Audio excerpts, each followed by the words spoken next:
Ano sira nito, sir? Ayaw mag-start. Ayaw mag-start.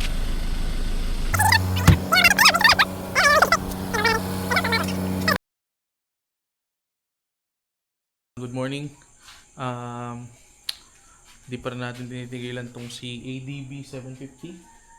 Ayan. Medyo masakit na yung ulo ko kakayos nito. So ang issue nito, pakita ko sa inyo. Ayan. Gumagana naman yung ano niya, panel, gumagana yung susi, keyless. Pero pag in-start mo, wala. Kahit naka-stand yan, dapat mag-start yan. So, time check. Anong oras na? Pakita ko sa inyo. It's 2:45 ng umaga. 2:45 ng umaga. Hindi ako makatulog eh. So, tapusin natin to. Ngayon ko lang siya natutukan. So, update ko kayo pag natapos natin to. So, yun guys. Napalitan na natin ng fuse. Tsaka relay itong XADB 750. Pero ayaw pa rin niyang gumana. Ayaw pa rin niyang mandar, mag-start. So, tingin ko ito talaga yung salary niya. Binuksan na natin. Pagka nasira yung pump nyo, huwag kayo bibili ng isang buo. Hanggat maaari, kung may makikita kayo na yung pump lang mismo sa loob nito, pag binuksan kasi natin to, nandun yung motor sa loob.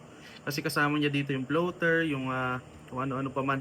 Pero ang kailangan mo lang palitan talaga dyan is yung ito, yung motor. So ayan, testingin muna natin to. Pumutok pala yung relay tsaka fuse nito. Tapos pinalitan ko ng bago, so okay na, hindi pa rin nagpa-pump. Tingnan natin kung ito. Pag ito hindi pa rin, may possibility na ECU yan. So try natin to, re-recta ko. Pag ito di gumana, huli ka, Balbon. Patisib. Positive, tonsala rin. Kaya putok ng putok yung mga fuse niya tsaka Grounded siguro. relay. Kasi kahit anong bigay ng power dito, nagiinit lang to. Nagiinit lang tong part na to. So ang tendency putok ng putok yung fuse niya. Testing natin. Kaya nasira guys yung pump ni sir. Kasi hindi na makahigop. Tingnan nyo naman no. Solid na yung filter niya. So kahit pag nakasaksak yan na ganyan, kahit anong higop niya, wala siyang mahigop. Hirap na hirap yung pump niya. So tingin ko yun yung dahilan kung bakit nasira tong pump niya.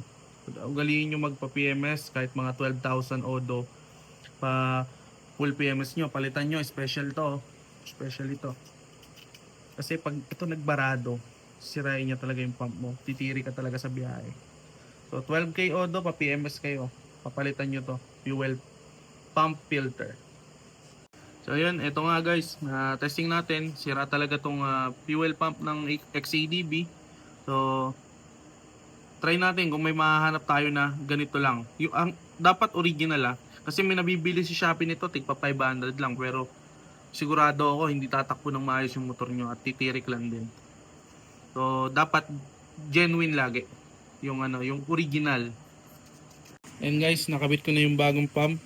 Testingin natin kung mag-work na siya. Sige, on mo. Ayos na. Okay, testing natin kung under na. Guys, medyo lobat pa siya. So, nakabit na natin lahat ng pyesa. Testing natin kung gagana na siya. Ngayon, maandar na yung pump.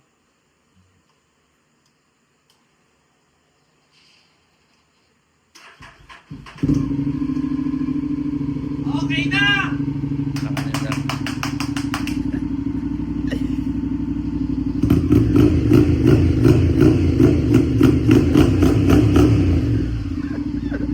Nahirapan kami nito.